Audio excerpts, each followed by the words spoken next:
আঙ্গুল ফুলে কলা গাছ, এই কথাটির সাথে ছাত্রছাত্রীরা, বিশেষ করে হাই স্কুলের ছাত্রছাত্রীরা বিশেষভাবে ওতপ্রোতভাবে জড়িত। এটা একটা প্রবাদ প্রবচন, এটা একটা বাগধারা। এটা বাংলার সেকেন্ড পার্টে কিন্তু এই প্রশ্নটা থাকে, আঙ্গুল ফুলে কলা গাছ, এটার অর্থ বলতে হবে এবং একটা বাক্য তৈরি করতে হবে। তো আঙ্গুল ফুলে কলা গাছ আমার এখনো স্মরণ আছে, হঠাৎ বড়লোক হয়ে যাওয়া। তো এই আঙ্গুল ফুলে কলা গাছ এরকমের, শুধু আঙ্গুল, আসলেও আঙ্গুল ফুলে, যদিও কলা গাছের মতন হয় না, এরকমের শরীরের অনেক অর্গান কিন্তু ফুলে যায়। তার ভিতরে এই চোখের পাতা ফুলে যাওয়া, এই ঠোঁট ফুলে যাওয়া, হঠাৎ করে ব্রেস্ট ফুলে যাওয়া, পেনিস ফুলে যাওয়া, মেয়েদের ভ্যাজাইনা ফুলে যাওয়া, এটাকে কিন্তু চিকিৎসা বিজ্ঞানে আমরা বলি অ্যানজিওএডিমা। এই অ্যানজিওএডিমাটা কি এবং এটা কেন হয়, কি কারণে হয় এবং করণীয় কি, এই অ্যানজিওএডিমার উপরে আলোচনা করব।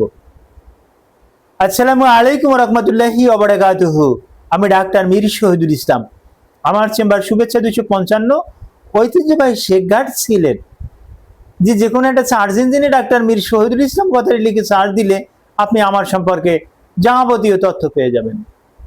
দর্শক শ্রোতা, আলোচনা করব অ্যানজিওএডিমার উপরে।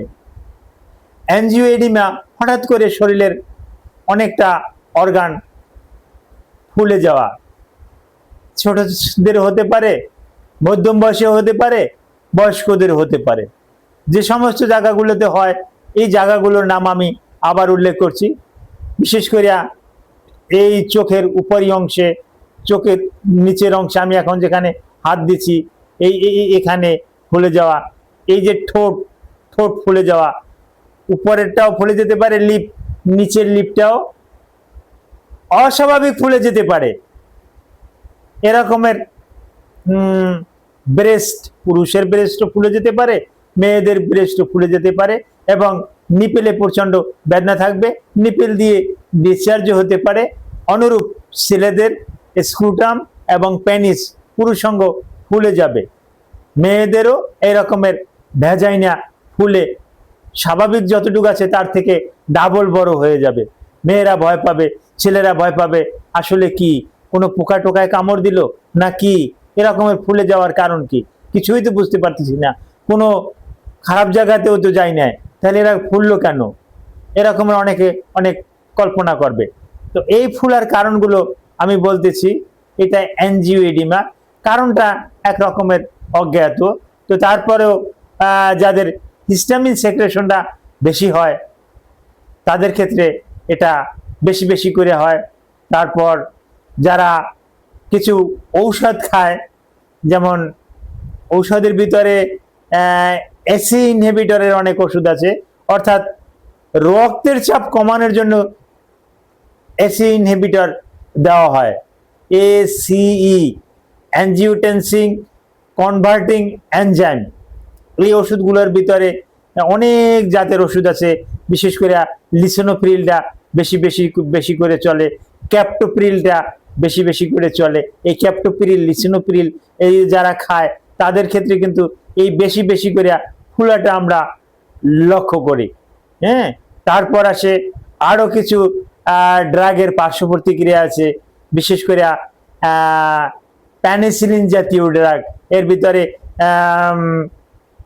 ফিনক্সিমিথাইল পেনিসিলিনেও একটা পার্শ্ব প্রতিক্রিয়া আছে,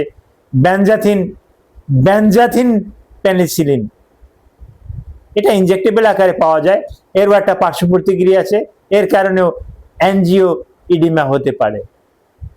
লক্ষণ: শরীর চুলকাবে, শরীর ব্যথা থাকবে, শরীর ম্যাজম্যাজ করবে, শরীর বিভিন্ন অঙ্গ প্রত্যঙ্গ ফুলা থাকবে, শরীর খাবজাবে। আর কি লক্ষণ থাকে? এই লক্ষণগুলোই বেশি। চিকিৎসা কি? হ্যাঁ, ব্রড স্পেকট্রাম অ্যান্টিহিস্টামিন, বিশেষ প্রয়োজনে আমরা রোগীকে কর্টিকোস্টেরয়েড দিতে পারি, যদি গলাতে অ্যাঞ্জিওইডিমা থাকে, এটা শ্বাসনালীতে যদি থাকে, এটা ফুলে গিয়ে মৃত্যু পর্যন্ত হয়ে যেতে পারে, এই রকমের আশঙ্কা থাকলে আমরা স্টেরয়েড দিয়ে দেই। Thank you all.